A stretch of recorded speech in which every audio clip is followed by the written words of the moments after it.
This looks like something out of a horror movie, but I assure you it is real, and there is a good chance you have seen it before.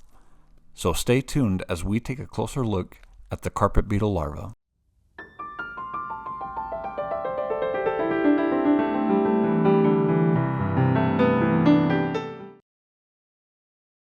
Please remember to subscribe to the channel and comment below what you would like to see under the microscope. So the other day, I was standing there and I saw out of the corner of my eye a pair of shorts that were sitting on the floor, and there was a little bit of movement on it. And upon taking a closer look, I saw this little fella. So I thought, let's take a closer look at this guy under the microscope. And after a little bit of struggling, I finally figured out a way to get this creature to stay on the slide without killing it by placing it between two slides. So what in the world is this thing? It has a scientific name, but let's use the commonly known name. This is a carpet beetle larva, and this is what a carpet beetle looks like.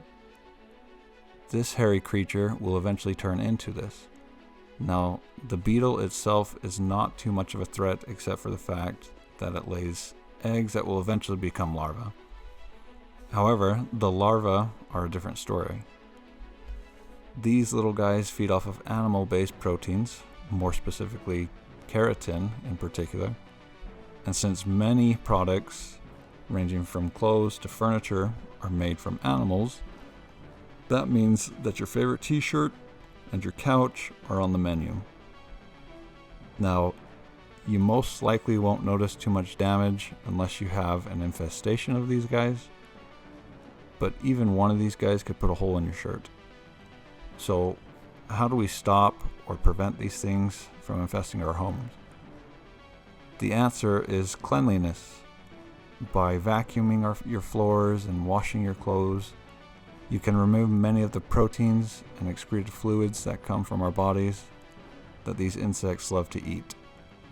Especially those with dogs, as most dogs shed and track many of the desired proteins around the house for these guys to enjoy. Now, you may not be able to completely keep them from coming into your house, but by having a clean home, you can stop them from setting up shop and causing an infestation. Now we can see all these little hairs on this guy.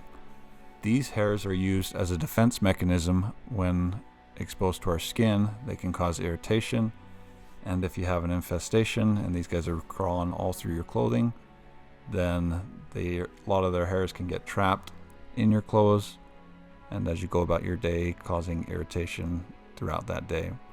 Now I'm going to just examine this guy for the remainder of the video and move back and forth from magnifications. So with that, then I'm going to finish my remarks by saying please subscribe and leave a comment below what you would like to see under the microscope. And I hope you enjoyed the video. Remember to hit that subscribe.